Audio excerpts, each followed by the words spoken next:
I, 21F, never thought I would be writing this post, but here I am. My husband Arnold, 21M, and I got married 6 months ago after dating since we were 18. We met in high school when we were both seniors. He was the quiet kid who sat behind me in chemistry class. We started talking when we were paired up for a lab project, and things just clicked. Within a few months, we were inseparable. Some background about our families is important here. Arnold's dad Tom is actually his stepdad, but Arnold always called him dad since Tom married his mom Sarah when Arnold was 2. Arnold's biological father abandoned them when Arnold was still a baby, and he has no memories of him. Tom has always been emotionally distant and sometimes cruel to Arnold. Growing up, Arnold would tell me stories about how he desperately tried to get Tom's approval, but nothing was ever good enough. Tom would promise to attend Arnold's football games but never show up. He'd promise birthday gifts but forget. He even forgot Arnold's high school graduation. When Arnold got a football scholarship to a state college, Tom convinced him not to take it, saying sports were a waste of time. Sarah, Arnold's mom, always made excuses for Tom, saying he was just busy with work or had a lot on his mind. She's one of those women who can't stand up to her husband, so she just enables his behavior. My family, especially my dad Mike, has been different. My parents welcomed Arnold from day one. When he started coming over to our house, my dad noticed how Arnold's eyes would light up whenever my dad showed interest in his life or asked about his plans. It was like Arnold was starving for paternal attention. Last year, when Arnold wanted to enlist in the military, Tom refused to help with the paperwork or getting Arnold's medical records. He said it was a stupid idea and that Arnold would probably fail anyway. My dad stepped in and spent weeks helping Arnold gather everything he needed. He treated Arnold like a son, taking him to appointments and helping him study for the tests. My mom Linda would pack lunches for Arnold when he came over to work on enlistment stuff with my dad. My younger sisters Amy and Beth adored him too. Beth was going through a rough time in middle school with bullying, and Arnold would pick her up from school sometimes just to make sure she got home safe. Amy had a dance recital last year, and Arnold showed up with flowers, something Tom never did for his own daughter Emma's performances. Arnold and I are currently living apart. I'm finishing college in Oregon while he's at tech school in Washington. We keep our finances separate for now since we have different expenses, but Arnold makes significantly more money than I do at his part-time job. He works at a tech company doing basic IT work, making about $25 an hour, while I make minimum wage at the campus bookstore. He often sends me money to help with my expenses, which I appreciate. For Christmas this year, we decided to buy joint gifts for our family since we're married now. I have 6 people to buy for: my parents, 3 sisters, and grandma, while Arnold has 3, his mom, stepdad, and sister. Arnold offered to pay for my family's gifts since he makes more money, which seemed fair at the time. Yesterday everything fell apart. Arnold called to tell me he bought his stepdad Tom a $900 gaming computer. He spent hours picking out the perfect components and even paid extra for express shipping to make sure it arrived before Christmas. This is the same man who didn't even come to our wedding because he said he had to work, even though we later found out he just went fishing with his buddies. Then Arnold told me about his mom's gift, a $500 designer bag she had been eyeing at the mall. For his sister Emma, he bought a $300 pair of limited edition shoes she wanted. The total for his family's gifts came to $1,700. Meanwhile, he only sent me $200 total to buy gifts for my entire family, the people who have supported him unconditionally for years. I was stunned.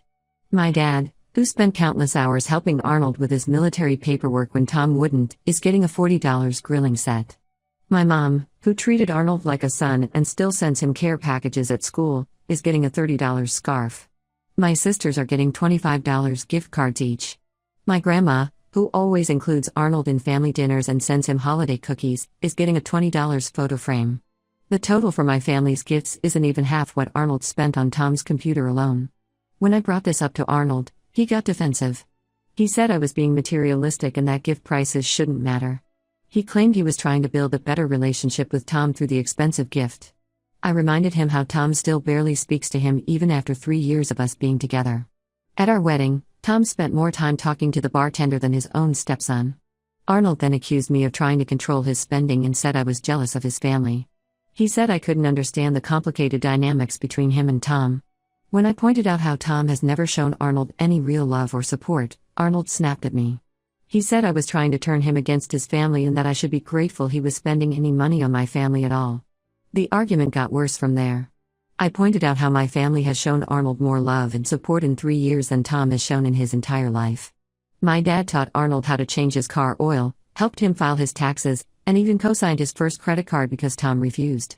My mom has never forgotten his birthday and always makes his favorite meals when he visits. My sisters look up to him like a big brother. Arnold shot back that I would never understand his relationship with his stepdad and that I should stay out of it. He said my family was trying too hard and that it made him uncomfortable. When I asked him to explain what he meant, he just got more angry and hung up on me. I'm hurt and confused. This isn't about the money, it's about the blatant disrespect toward my family. My parents and sisters have bent over backward to welcome Arnold into our family. They've supported his dreams, helped him achieve his goals, and shown him genuine love. Yet he's willing to spend a fortune trying to buy Tom's affection while treating my family's gifts as an afterthought. I haven't spoken to Arnold since our argument. He texted me saying I'm overreacting and that we can talk about it when I calm down. But I don't feel like I'm overreacting. I feel like this situation has revealed some deeper issues in our marriage that I can't ignore. Am I wrong for feeling this way? Should I just let this go since it's his money? I need some outside perspective because right now, I feel like I'm going crazy. Update 1: Things have gotten much worse since my last post. After our argument about the Christmas gifts, Arnold and I barely spoke for a few days. He would send brief texts asking if I had calmed down yet, which only made me more upset because he was acting like I was being irrational. I focused on my finals week and tried not to think about the whole situation. Then last week, something unexpected happened. Arnold's sister Emma called me crying. At first, I thought something had happened to Arnold, but what she told me was much more complicated. She had been keeping secrets about what was really going on with Tom and Arnold, and she couldn't stay quiet anymore. Emma started by telling me about conversations she had overheard between Tom and Arnold over the past few months. Tom had been systematically manipulating Arnold, using techniques he had apparently read about in some book about psychological control. Every time Arnold would visit home, Tom would pull him aside for what he called father-son talks. During these talks, Tom would plant seeds of doubt about my family and our marriage. According to Emma, Tom told Arnold that real men needed to prove their worth through grand gestures and expensive gifts.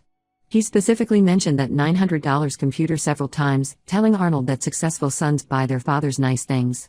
Tom would compare Arnold to his friends' sons, saying things like John bought his dad a boat last year or Mike got his father a Rolex for Christmas. Emma said Arnold would leave these talks looking defeated and anxious. But it went deeper than just the gifts. Tom had been telling Sarah, Arnold's mom, that my parents were trying to control Arnold through kindness. He twisted every nice thing my family did into something sinister. When my dad helped Arnold with his military paperwork, Tom told everyone it was because my dad wanted to show Tom up and make him look like a bad father. When my mom sent Arnold care packages at school, Tom said she was trying to make Sarah look neglectful. The most disturbing part was how Tom manipulated Arnold about our living situation. Emma overheard him telling Arnold that wives who live separately from their husbands usually end up cheating. He would show Arnold random articles about college cheating statistics and make comments about how Oregon has a lot of attractive college guys. Then he would casually mention how Sarah had stayed home with him their whole marriage, implying that I was somehow less devoted for finishing my education. Emma broke down crying when she told me about a conversation she overheard last week. Tom was pressuring Arnold to move back home after tech school instead of joining me in Oregon as planned. He told Arnold that I was becoming too independent and that college was filling my head with feminist ideas. Tom even suggested that the reason I was upset about the Christmas gifts was that I was probably spending my money on another guy at school. I was shaking with anger as I listened to Emma. She said she was telling me all this because she saw what Tom did to their mom, how he isolated her from her family and friends until she became completely dependent on him. Emma was worried Tom was trying to do the same thing to Arnold, and by extension, to me. After talking to Emma, I called Arnold. At first, he denied everything and accused Emma of lying because she was jealous of his relationship with Tom. But as I repeated specific details that Emma had told me, Arnold got quieter. Finally, he broke down and admitted it was all true. Arnold told me he had been struggling with Tom's manipulation but didn't know how to tell me. He said Tom had threatened to cut him off from his mom and sister if he didn't prove his loyalty to the family. The expensive gifts weren't just about Christmas, they were a test Tom had set up to see if Arnold would choose his family over me and my family. But then the conversation took an unexpected turn that broke my heart. Arnold, instead of recognizing Tom's manipulation, started defending him. He said maybe Tom was right about us getting married too young. He suggested that living apart wasn't healthy for our marriage and that my family was too involved in our lives. When I reminded him how Tom had hurt him throughout his childhood, Arnold said I was being unfair and that Tom was just trying to toughen him up. The final blow came when Arnold suggested we take a break. He said he needed time to figure things out with his family without me interfering. When I asked what figuring things out meant, he said Tom had offered him a job at his company after tech school, but only if Arnold moved back home. The job offer came with conditions. Arnold would need to cut contact with my family because Tom said they were a bad influence. I was stunned. The sweet, caring boy I fell in love with, who used to see through Tom's manipulation, who would get angry at how Tom treated his mom, was now completely under his control. Arnold even started questioning whether my family's kindness was genuine. He said Tom made some good points about how strange it was that my parents helped him so much, suggesting maybe they just did it to make Tom look bad. When I hung up the phone, I felt like I was losing my husband to a cult. Tom had somehow managed to twist everything good in our lives into something suspicious and dark. The worst part was watching Arnold willingly accept this twisted reality where my loving family was the enemy and his manipulative stepdad was the hero. I haven't responded to Arnold's last message where he asked for space. Emma keeps texting me updates about how Tom is already planning Arnold's future without me in it. She says Tom is even talking about setting Arnold up with his business partner's daughter once Arnold agrees to end our marriage. I never thought our Christmas gift disagreement would uncover something this dark. I'm scared for Arnold, but I'm also starting to wonder if our marriage can survive Tom's manipulation. How do you help someone who doesn't want to see they're being manipulated? Update 2: I discovered something that shattered whatever remained of my trust in Arnold. I was helping my mom organize her emails. She's terrible with technology and had over 10,000 unread messages. While sorting through them, we found an email thread from last summer between my dad and Arnold. Reading those emails made me physically sick. Arnold had reached out to my dad 3 months before our wedding, desperately asking for a $5,000 loan. In the emails, he painted a picture of wanting to start our married life on the right foot. He told my dad about his plans to save the money for a down payment on a small house where we could live together after I finished college. He even attached a spreadsheet showing how he would pay the money back over 2 years. My dad, being the kind person he is, agreed immediately. He wrote that he trusted Arnold and was happy to help us start our life together. The money was transferred the next day. Arnold never mentioned this loan to me, not once in all these months. I thought I knew everything about our finances, even though we kept them separate. After finding these emails, I went straight to our joint storage unit where we keep important documents. I found Arnold's old laptop that he stopped using a few months ago. The password was still my birthday. What I found in his email account destroyed me. There were emails between Arnold and Tom from around the same time. Tom had gotten into trouble with gambling debts, serious trouble. He owed money to some dangerous people and was desperate. He had manipulated Arnold by telling him that if the debts weren't paid, these people would come after Sarah and Emma. Arnold, terrified for his mom and sister's safety, went to my dad for the loan. But that wasn't even the worst part. I found recent emails about the Christmas gift scheme. Those expensive gifts Arnold bought for his family? They were never meant to be gifts at all. Tom had convinced Arnold to buy high-end items they could easily return for cash. The $900 computer, the $500 designer bag, the $300 shoes, they were all part of a plan to get more money for Tom's gambling habit. I confronted Arnold over the phone. At first, he tried to deny everything, but when I started reading the emails back to him, he broke down. He admitted that Tom had been using him to get money for months.